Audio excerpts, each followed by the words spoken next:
After years in a seller's market, buyers have finally just started getting the upper hand. Prices and mortgage rates are starting to fall, but a new Redfin analysis shows that purchases of homes are also getting canceled at a record rate. Roughly 58,000 home purchase agreements, about 15%, fell through last month as economic uncertainty has more buyers second-guessing that sale. Joining me now to discuss is real estate attorney Pierre Debbas. Pierre, thank you so much for being with us. Have you personally seen these home purchase agreements getting canceled? Thanks for having me today. Our practice primarily focuses on New York City and the Hamptons, and those markets, mainly due to the level of affluency, have been more stable than the rest of the country. Throughout the rest of the country, you are seeing a tremendous amount of trepidation by initially the first-time home buyer demographic, because we're finally seeing an uptick in inventory coming on, which is the first time you can say that in 3 years. But like you highlighted, there's so much uncertainty that consumer confidence is at an all-time low. And right now, we're sitting here present day, we're at a low in terms of mortgage rates for 2025.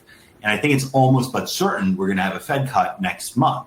So when you look at it with an increase in inventory and, a pending and hopefully imminent rate cut, where's the sense of urgency in the market, right? The sense of urgency has been completely sucked out. So I think that's really why you're seeing such a, that's the largest percentage of canceled contracts that I can remember in years. So does this mean it's a buyer or seller's market? What do you think? I think right now it's a buyer's market. We have a lot of clients in our practice who are taking advantage of the opportunity to get in now before it becomes ultra competitive. And, unfortunately, the way it works in the mortgage world is that the larger of a banking relationship you have, per se, the more access you have to favorable interest rates.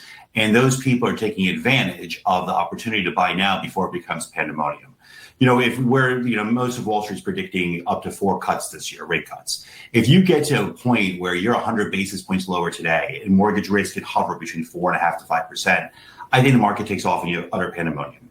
And the reason I say that is that we've had 3 consecutive years of 30-year low in transaction volume throughout the United States in housing. Now, this is real pent-up demand. I've been practicing law for 20 years. We have the largest residential practice in New York City. I can't remember the last time I saw this long of a decline in transaction volume, that that when the cycle turns, it's really going to turn significantly.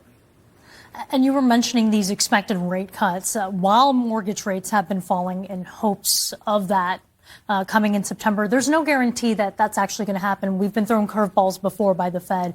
I do want to show our audience this. The 30-year fixed mortgage rate averaged 6.58%, the lowest level in 10 months. What does that tell you, all of this information? And is it more beneficial for a buyer to maybe wait it out? To be honest, what it tells me we're nowhere near ready in terms of boosting transaction volume. 6.8%, what the exact number you mentioned, forgive me, is nowhere near what it's going to take to get the market going again.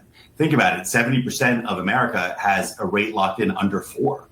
You have to create a market where sellers have an incentive to sell at a value that, we've created in a post-pandemic world, and buyers can afford it. Right now, you have an absolute affordability crisis in America.